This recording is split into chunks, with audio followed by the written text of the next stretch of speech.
Met een geschiedenis van meer dan 2500 jaar behoort Bukhara tot de grote historische steden van de Zijderoute.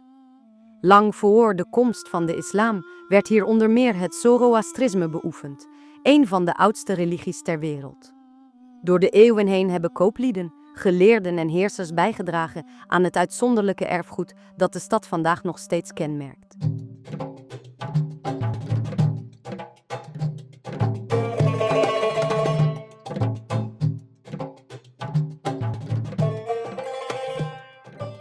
Het mausoleum van de Samaniden behoort tot de oudste en meest opmerkelijke monumenten van Bukhara. Het werd gebouwd aan het einde van de 9e of het begin van de 10e eeuw en herbergt het graf van Ismail Samani, heerser van de Samanidische dynastie en een belangrijke figuur in de geschiedenis van Centraal-Azië. Het monument is volledig opgetrokken uit gebakken baksteen en staat bekend om de uitzonderlijke rijkdom van zijn geometrische patronen. Door de zorgvuldige plaatsing van de bakstenen ontstaan subtiele licht- en schaduweffecten zonder gebruik van geglazuurde tegels of beeldhouwwerk. De architectuur weerspiegelt de ontmoeting van verschillende culturele tradities. Hoewel het mausoleum werd gebouwd voor een islamitische dynastie, zijn invloeden uit de pre-islamitische beschavingen van Centraal-Azië zichtbaar gebleven. Sommige historici zien er verwijzingen in naar vormen die met de Zoroastrische architectuur worden geassocieerd, terwijl de koepel en de opbouw van het gebouw vooruitwijzen naar de grote mausolea die zich later over de islamitische wereld zouden verspreiden. Na meer dan 1000 jaar behoort het mausoleum van de Samaniden nog steeds tot de best bewaarde meesterwerken van de middeleeuwse architectuur van Centraal-Azië en tot de bekendste symbolen van Bukhara.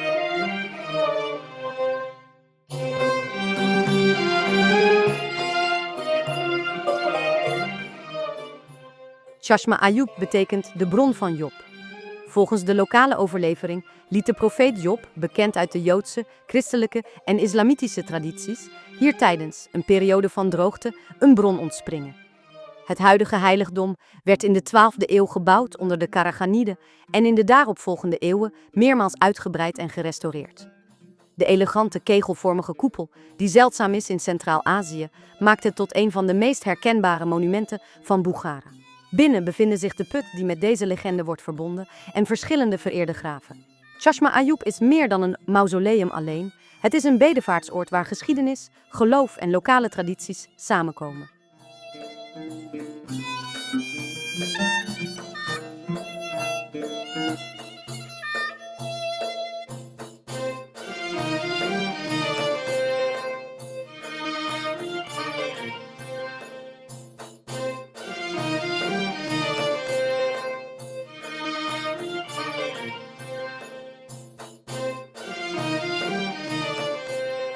Het complex van Bahauddin Naqshband is een van de belangrijkste bedevaartsoorden van Oezbekistan.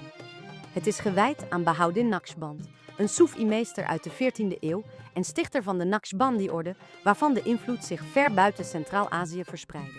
Na zijn overlijden in 1389 groeide zijn graf uit tot een plaats van gebed en bedevaart. Door de eeuwen heen werden rond het heiligdom moskeeën, binnenplaatsen en religieuze gebouwen toegevoegd om de vele gelovigen te ontvangen. Ook vandaag nog bezoeken pelgrims uit de hele islamitische wereld deze plek om de herinnering aan de Soefi-meester te eren en een van de belangrijkste spirituele centra van Bukhara te ontdekken.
De zuilen van de Bolo House moskee weerspiegelen zich in het water van het bassin, waaraan het monument zijn naam dankt. Dit harmonieuze geheel behoort tot de bekendste beelden van Bukhara. De moskee werd in 1712 gebouwd tegenover de Ark, de voormalige citadel van de emir. Zij diende als gebedsplaats voor de heersers van het emiraat.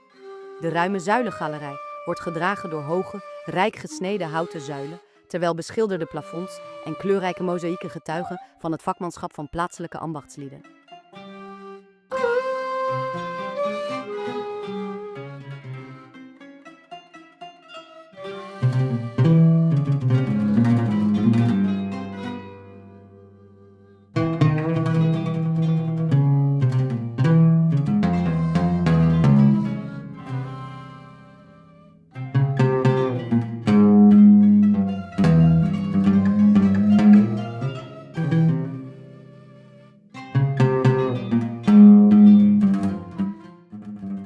Het interieur van de moskee valt op door zijn rustige sfeer en verfijnde decoratie. De muren en plafonds zijn versierd met geometrische en bloemmotieven die kenmerkend zijn voor de kunsttradities van Centraal-Azië. Het natuurlijke licht accentueert de details van het decor en versterkt het intieme karakter van de gebedsruimte.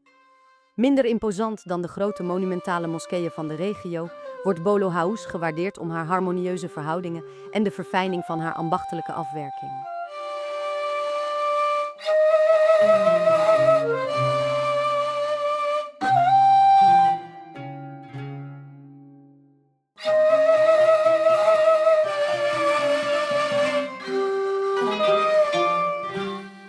Het Poi Kalyan-complex verenigt 3 belangrijke monumenten van het historische centrum van Bukhara: de Kalyan Minaret, de Kalyan Moskee en de Miri Arab Madrasa. Ze werden in verschillende perioden gebouwd en vormen samen een architecturaal geheel dat nog steeds het stadsbeeld van de oude stad bepaalt.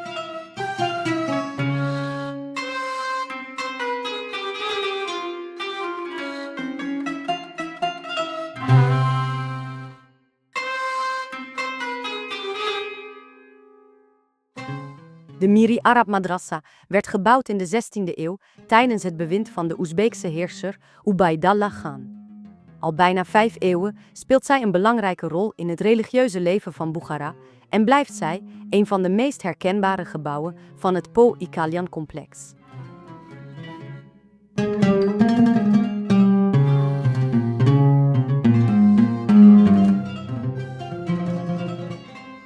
De monumentale gevel wordt geflankeerd door 2 met blauwe tegels beklede koepels.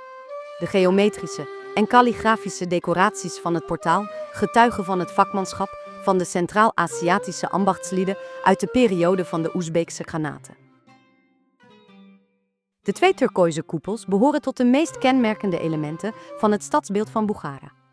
Hun geglazuurde tegelbekleding weerspiegelt een decoratieve traditie die eeuwenlang een invloed heeft gehad op de architectuur van Centraal-Azië.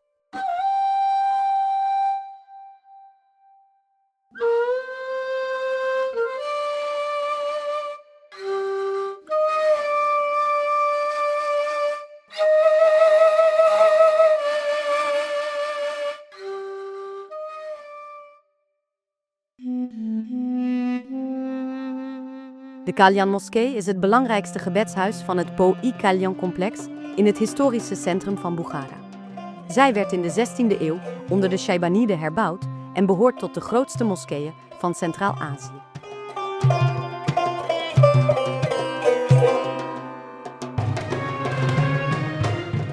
Het hoofdportaal is versierd met muqarnas, boven elkaar geplaatste nissen, die doen denken aan stalactieten en tot de meest kenmerkende elementen van de islamitische architectuur behoren. De kleuren en geometrische patronen tonen het vakmanschap van de ambachtslieden die hebben bijgedragen aan de verfraaiing van de stad.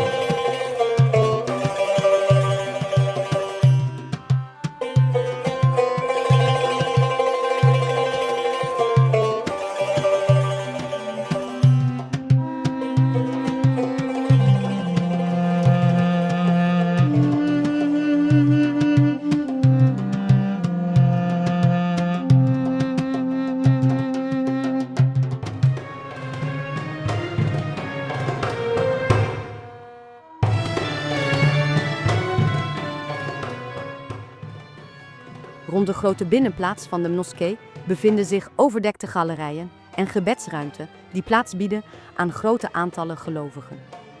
Eeuwenlang speelde de moskee een centrale rol in het religieuze leven van Boekhara. Ook vandaag blijft zij een van de belangrijkste gebedshuizen van de historische stad.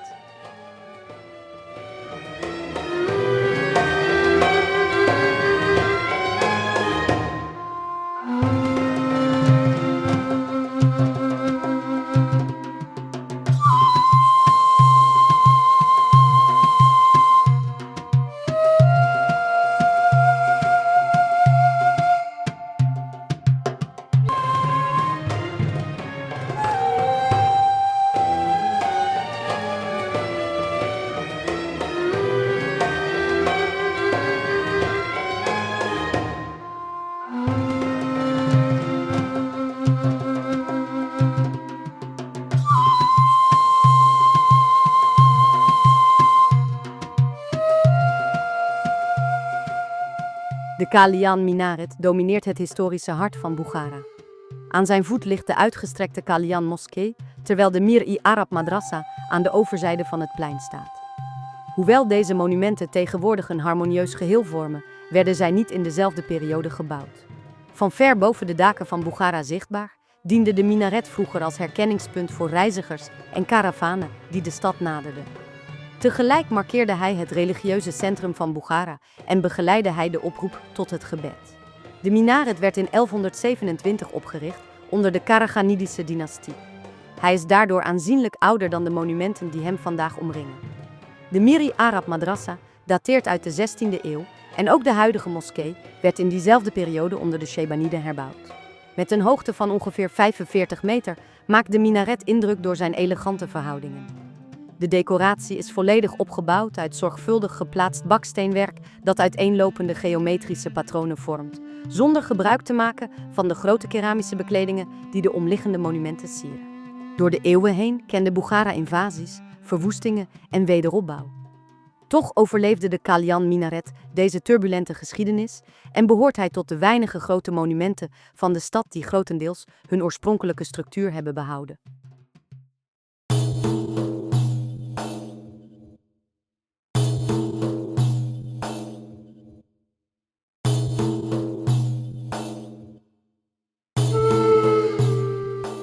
De Abdulaziz Khan Madrasa werd in de 17e eeuw gebouwd om studenten in de islamitische theologie te huisvesten. Achter deze gedeeltelijk gerestaureerde gevel zijn nog kleurrijke mozaïeken en muqarnas te zien, die tot de mooiste architectonische decoraties van Boekhara behoren. De sporen van de tijd zijn nog duidelijk zichtbaar, maar juist daardoor komen de ouderdom en de authenticiteit van dit historische monument goed tot uiting.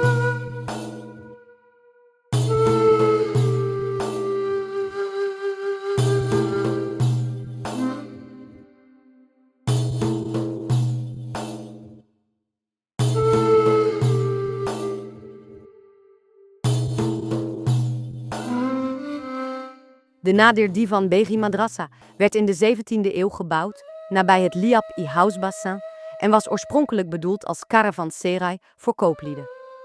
Later werd het gebouw omgevormd tot een religieuze school. Het staat vooral bekend om zijn portaal met mozaïeken van mythische vogels en andere motieven die zeldzaam zijn in de islamitische kunst. Tegenwoordig behoort het tot de meest opmerkelijke monumenten van Boekhara.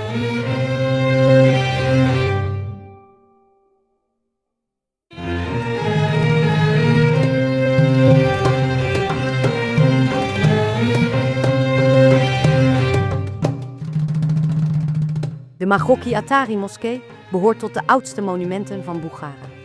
Ze werd in de 12e en 13e eeuw gebouwd op een religieuze plaats die al voor de 8e eeuw bestond, toen de regio nog sterk werd beïnvloed door Zoroastrische tradities. Daarmee weerspiegelt zij de lange religieuze geschiedenis van de stad. Het lagere niveau van de moskee, dat tegenwoordig onder het straatniveau ligt, herinnert aan de vele stedelijke veranderingen die Boekhara door de eeuwen heen heeft ondergaan.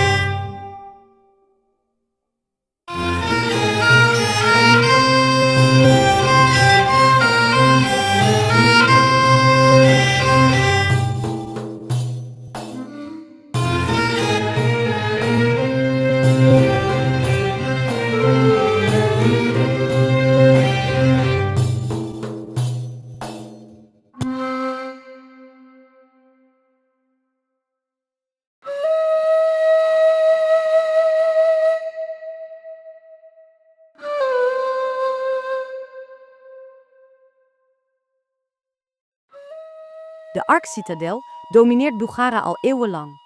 Beschermd door machtige muren van aarde en baksteen was zij het politieke centrum van het emiraat en de zetel van het gezag van de emirs. Achter deze vestingmuren strekte zich een uitgestrekt complex uit, waar het bestuur en het officiële leven van de stad werden georganiseerd.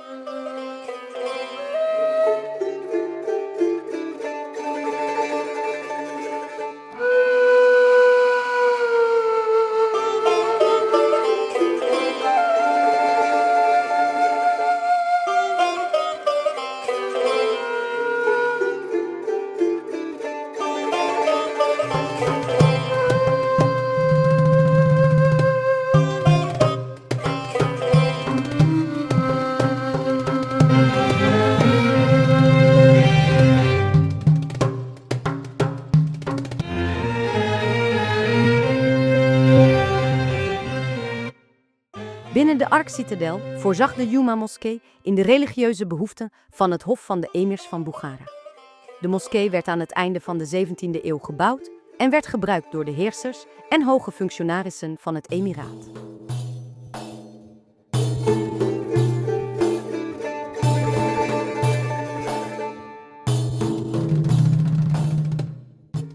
Tegenwoordig maakt zij deel uit van het museumparcours van de vesting. Er worden Koranhandschriften, een oude houten minbar en verschillende voorwerpen uit de islamitische traditie van de regio bewaard. De rijk versierde plafonds met geometrische motieven en levendige kleuren tonen het vakmanschap van de ambachtslieden van Bukhara en de zorg waarmee de gebouwen van het hof werden afgewerkt.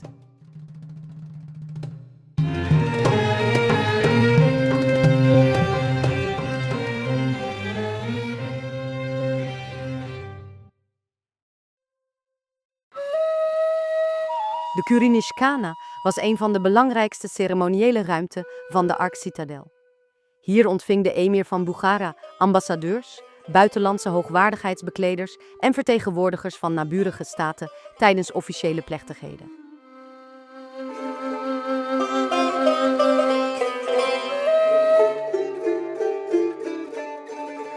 Bezoekers werden eerst ontvangen op deze ruime binnenplaats voordat zij werden toegelaten tot het overdekte terras waar de officiële audiënties plaatsvonden. In deze plechtige omgeving bevestigde de heerser zijn gezag en onderhield hij de diplomatieke betrekkingen van het emiraat Bukhara.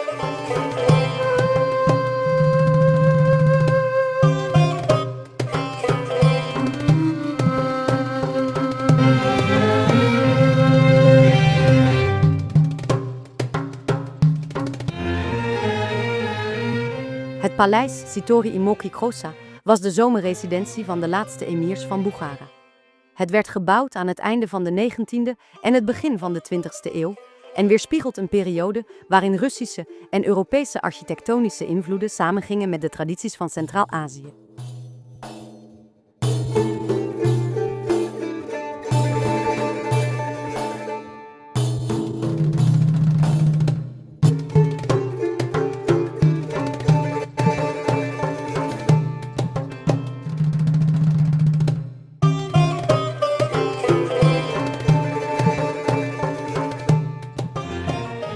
De paviljoens, tuinen en rijk versierde zalen tonen de voorliefde van het hof voor verfijning en prestige. Tegenwoordig vormt het paleis een van de opmerkelijkste getuigen van de laatste jaren van het emiraat Bukhara.